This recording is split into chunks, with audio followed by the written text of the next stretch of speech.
Hey, bubbling, coming in, crushing this art. Back at it with the last sign. All right, this is Pisces. Almost to spring, not quite, still in winter. All right, so straight up, this is a mutable sign. So this is someone, even if they're Saturn, even if their sun, even if their moon is in a fixed sign, this is still someone who wants to find new ways to do things, or is going to get caught up in new ways to do things. Maybe not wants to find new ways of do things, but mutable. They're receptive to new ways of doing things, right? Okay. So this is Pisces. So this is someone that personally is going to get drawn into things emotionally. Doesn't really matter what it is. When they're a kid, they're probably going to get drawn into anything emotionally, and they're going to get attached and they're going to get stung, unless like they are just a really strong spirit for some reason, and the first thing they get attached to is something that is healthy to get lost in. But generally, it's not the case. So this is someone that's probably going to have a lot of deep emotional experiences where they just get drawn into things, and then they realize what they really are, like after the fact. So this is someone that's going to generally in their personal life learn a lot about what they can invest in emotionally, even though they're going to mainly be open to invest in anything. So it's when they have those deep experiences that were harmful, this is someone that's probably going to develop safeguards so they don't have those experiences again. And then they're going to be really deep, like the rule by Jupiter. They're going to resonate with the experiences they do let themselves fall into, right? They're going to develop like a meaning behind what they allow themselves to fall into, because if they don't, they're just going to fall into anything. So this is someone, if we look at their 7th house Virgo, they're going to have to learn just to like take things a little lighter, you know, like don't take things for their emotional value, take things for their physical worth, you know, take things for what they can actually do for you, like the Virgo element. How does this break down, you know what I mean? So this is someone in their 7th house where they're going to have people that just know a lot about things, like that's someone that's going to know a lot emotionally, but this is someone that's going to be like, hey, in their 7th house, like, do you have any way to ground this, you know what I mean? So yeah, they're going to have a lot to learn with their one-on-one relationships about actually kind of grounding themselves in the physical and doing things that are more like earthly rather than just like up in the air, right? And just getting involved into something. Like this person's going to be like, hey, like, you know, we can actually do things hands-on. Like you can actually be doing something rather than just get involved in what's going on, right? So yeah, so that's the 1st versus the 7th. Now if we go to the 4th, this is Gemini. So this is someone at home that just wants to be able to talk, right? This is someone that wants to be able to talk about anything and everything. So yeah, there's going to be a lot of experiences at home, maybe about like two-face. Like there's a lot of learning at home that like, hey, like people do put on a face, right, just to relate, like the Gemini. And so there's someone that might know that really deeply. Or it might just be like when they get home, they could talk about anything, right? Like there's so many different people that they get to choose, like who they get to communicate with. And they can do that, right? But it's very like at home, it's very just like airy, you know what I mean? It's not really that deep as like their personal life gets. When they actually get home to their inner circle, it's just kind of like, yeah, now we can just express freely, but it might not be as deep as maybe the Pisces wants, because the Pisces is going to be a very, like I said, deep sign. Like they're going to have all these like reasons behind why they went through all these emotional experiences, but they might only be able in their 4th house to be communicate on kind of like a surface level with the Gemini there. But I mean, you know, it depends on who's there as well. So 4th house versus the 10th house. If we look at the 10th house, this is Sagittarius. So this is going to be someone that when they're actually doing things like publicly, they're going to get kind of lost in what they're doing. Just like their 1st house, they're going to get lost in things emotionally. This person's going to get caught up in how they're seen, and that might burn them. This might be someone that puts on a facade, right? And they just go with it, and then they end up getting burnt from that. Like people end up finding them out, and this ends up being something that they have to learn from, right? Whether they double down or they like redo their whole strategy on what they get lost into, because it's still Sag 10th house. Like they're still going to pick up the torch and run with it. Like whatever they do get lost into, hopefully it's healthy, but it's definitely the kind of energy where like they need something that they can just grab it and go.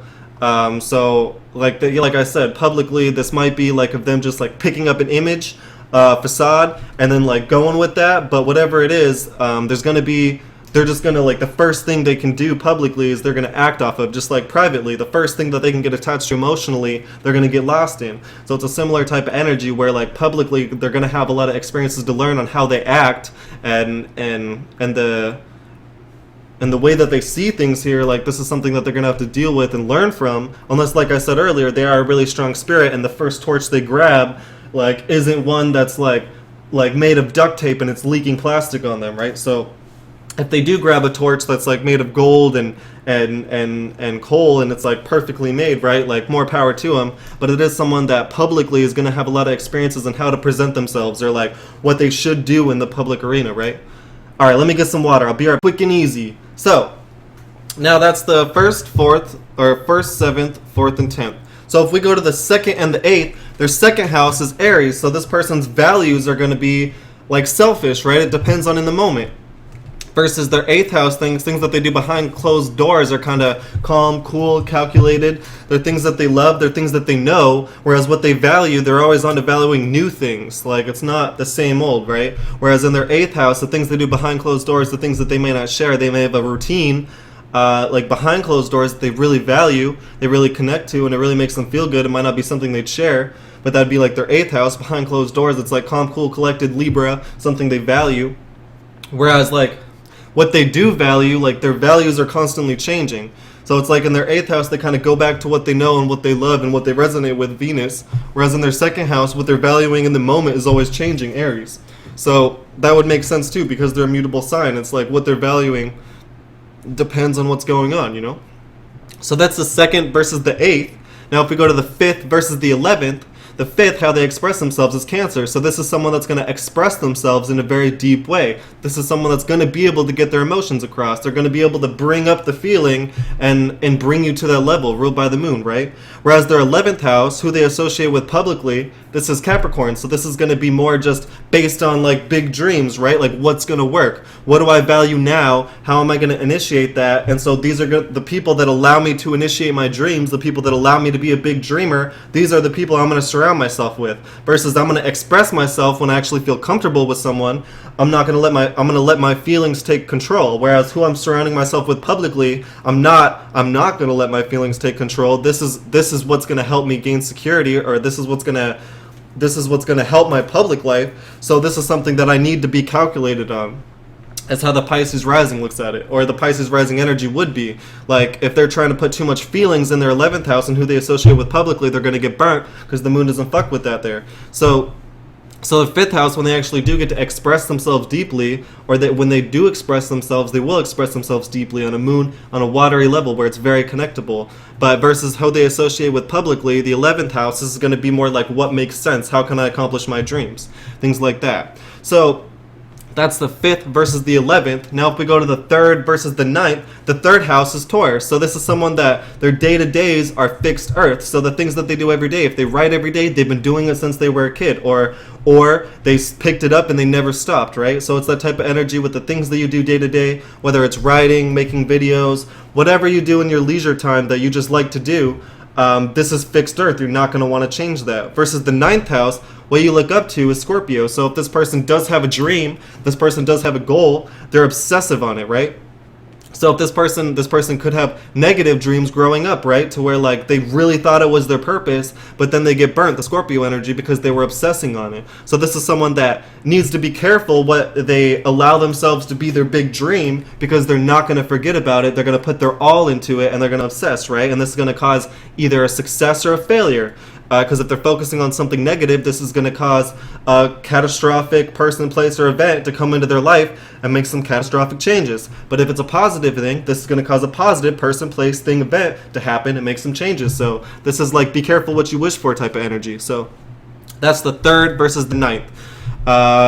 So now if we go to the 6th versus the 12th, the 6th is Leo. So this is someone that when things break down, they want to share it. When they're bringing something new into being, they want to share it. They want other people's opinion. What I mean by bringing something new into being is when if they have an idea and they need to go on a grind, like some sort of 9-to-5 type thing, in order to actually see that grow, like they're decided to build a new house or something like that, something that they need to put time in every day that they may not necessarily fall into, like their habits of writing, but that they just have to do. Or when something breaks down, they have to do it. Or just their 9-to-5, they have to do. This is someone that wants that to be like, they want to be a part of something when they're doing that, the Leo energy. So yeah, this is someone that, just when when they have to just go on the grind, they really want to be a part of something or else it doesn't feel right. And then their 12th house, Aquarius, this is someone when they do hit that limit, they have their own unique way of thinking about it. Like the opposite of Leo. They don't need anyone else's advice once they can't go any further. If there's a loss in their family, if something does break down, they get everyone's opinion. The Leo energy, 5th house, they get everyone's opinion.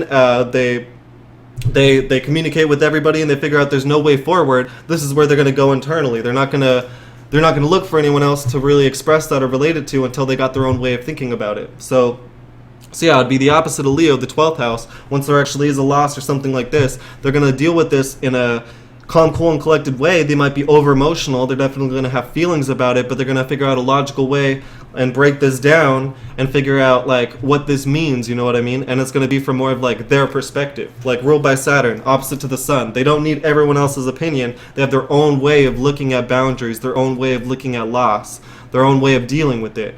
So yeah, that's Pisces rising, all houses, bubbling, coming in, crushing this art.